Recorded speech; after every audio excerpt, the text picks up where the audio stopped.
Welcome to Winging It. This is a deck upgrade video for my return to the Path to Carcosa campaign with Minh and Silas. They earned 7 XP in Curtain Call. This is a fairly straightforward upgrade for me, for Silas.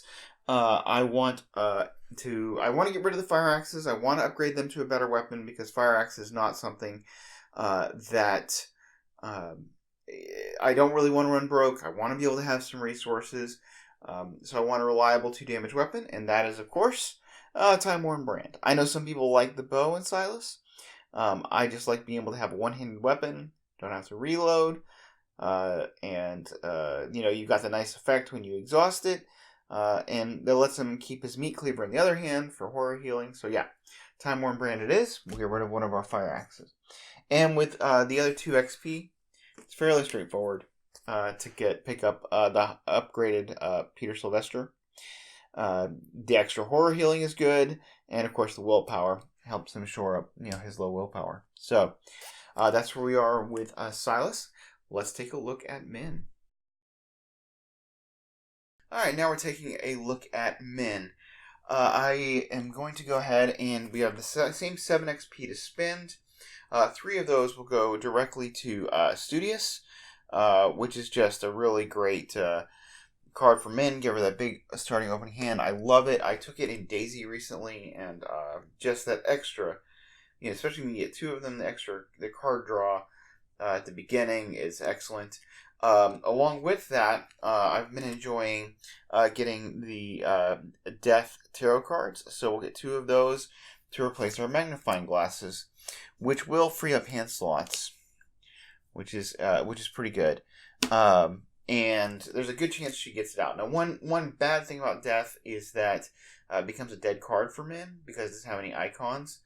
So that's a little bit unfortunate. But I feel like because her weakness kills a hand slot, that it's definitely worth it to have the tarot, so that she can, because she does need to be a cluver and pick up some clues. So not having to worry about the magnifying glass. Taking up a hand slot, I think, is pretty important. So we're gonna do that, and it synergizes well with Studious, and I do eventually plan to get another Studious. Now, the other thing, and we're talking about hand slots, is we're gonna go ahead and pick up the 2 ancient stones. Now, originally I'd planned to upgrade these into the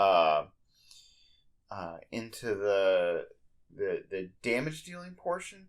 Instead, I feel like I'm going to take the version that is horror healing, just because of Silas's low sanity, because it is Carcosa, because horror is a thing.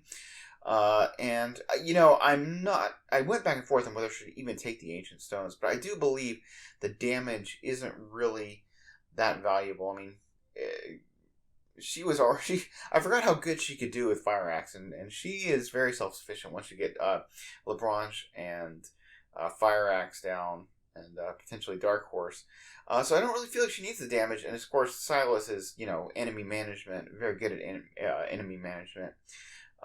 So I don't know that she needs the stones, but the horror healing, is pretty good. So I wanted to go ahead and take that, and she's drawing so many cards, she'll be able to use it. Plus, there is, at least I hope still is, that 5 Shroud location in this scenario too. So she could get potentially a lot of charges on the stones. So that'll be the plan. Now I have to take out 2 cards for these stones.